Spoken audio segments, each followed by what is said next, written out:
A lot of people have tried to redesign the United Kingdom Union Jack flag, but the problem is all the redesigns are dog shit. Yes, I said it, they're all dog shit. No one knows what they're doing. So I'm gonna step in and save all of the United Kingdom from imminent doom by redesigning the Union Jack so it includes all the territories within the United Kingdom. But first of all, let's see what makes the Union Jack so interesting compared to other flags. Almost every flag has some sort of symbolism behind its colors and shapes, but the Union Jack takes it on a whole nother level. It combines three different flags with their own symbolic meaning into one. The flags incorporated are the St. Andrew's Cross, which represents Scotland and serves as a background for the Union Jack. Then it's combined with the St. George's Cross, which represents England and Wales. For a time, the Union Jack only incorporated these two flags, but later on, St. Patric's Cross was added when Ireland joined the Union, which makes the flag look like this. Now, I'm sure some of you might like this flag, but there are some annoying things about it. First of all, the Union Jack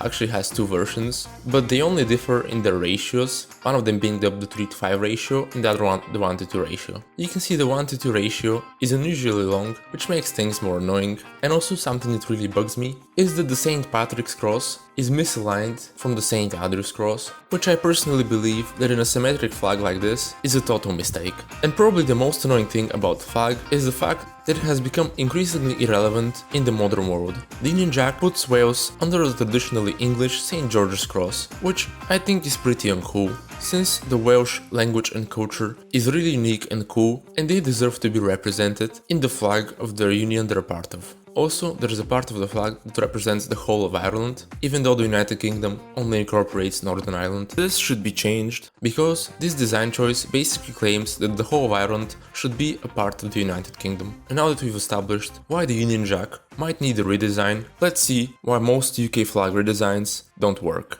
Now let's start with two flags that were actually discussed in the British government as potential replacement for the Union Jack. This flag tries to incorporate the Welsh dragon in the middle of the Union Jack, but it was rejected by the Labour MP at the time, who argued that the St. George's Cross, which is the red cross in the middle of the Union Jack, was there to represent both England and Wales, so Wales was already represented and the dragon was not needed. Now, I think he was just making up stuff, because the flag obviously looks really ugly, and even though the dragon is really cool on the Welsh flag, it does not fit at all on the Union Jack, which is a flag mainly focused on old school style Nordic cross flags. So let's move on to another suggestion, which incorporates a new cross style flag in the Union Jack. Personally, I think it looks better than the first variation. It replaces the white background from the St. George's Cross with a gold background taken from the flag of St. David, which is a flag that's used to represent Wales, and we're gonna talk a little bit more about it later on in the video. Now, the problem with this flag is that the bright yellow does not fit at all in the Union Jack, which already has a great contrast between the dark blues of the Scottish St. Andrew's Cross and the red and whites. Just slapping on yellow to the existing flag just makes it uglier. Now let's review some more flag designs, which I just found on the internet and did no background research about. Yeah, this flag is a mess. It looks more like a union between the Netherlands and Belgium than a flag of the British Isles. So yeah, it's like 1 out of 10. This one is pretty cool, but I think it's kinda dark, and the emblem is too big. It doesn't really fit in with any other European style flag, so I mean maybe 5 out of 10. Yeah, this one is too old, maybe like in the 6th century would have been cool, and also the crown just looks out of place. Yeah, this is just a collage of flags, like 0 out of 10. This one is actually pretty cool. It incorporates the Welsh flag's background colors, but sadly the upper part just looks kinda weird, because the white part of the Welsh flags mixes with the white parts of the St. George's and St. Andrew's crosses. I think this is a proposed flag for United Kingdom without Scotland, and looks pretty alright, but considering Scotland is still in the United Kingdom, it's kinda irrelevant. And finally, we're gonna start with the redesign of the United Kingdom flag. As a background, we're gonna put the flag of Ulster, which is the northmost province of Ireland. Most of it is under the United Kingdom, but a part of the historic province is still a part of Ireland. The flag is a red cross on a yellow-gold background. The red is actually a different shade than the red from the St. George's Cross. But before we incorporate the other flags, we have to increase the height of this flag by a little bit, so the other flags fit seamlessly. Now let's incorporate the Scottish flag. I'm gonna use the version of St. Andrew's Cross with a sky blue background instead of the navy blue seen in the Union Jack today, because it is the shade of blue used in the Scottish government's logo and it fits way better with the yellow background from the Ulster flag. We're gonna take the diagonal cross from the St. Andrew's flag and surround it with a blue stripe, putting that over the Ulster flag. Next, we're gonna incorporate the St. George's cross, which would represent England, and we're gonna use it similar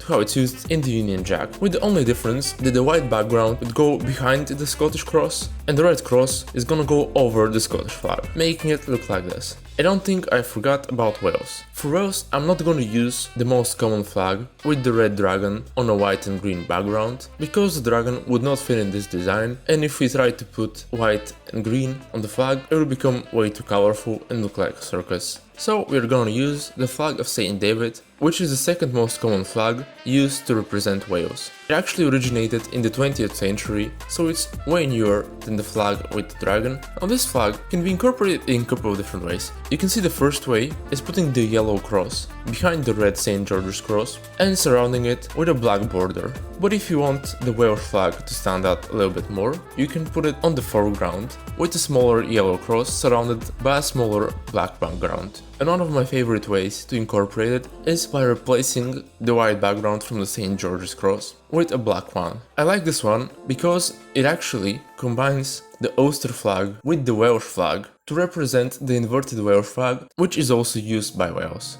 And if you want more yellow, we can put the yellow cross from the St. David cross over the red St. George's cross, which would make the flag look like this. Tell me in the comments which one of the final versions you like the most, and maybe if you don't like any of them at all, you can tell me how you would redesign the United Kingdom flag.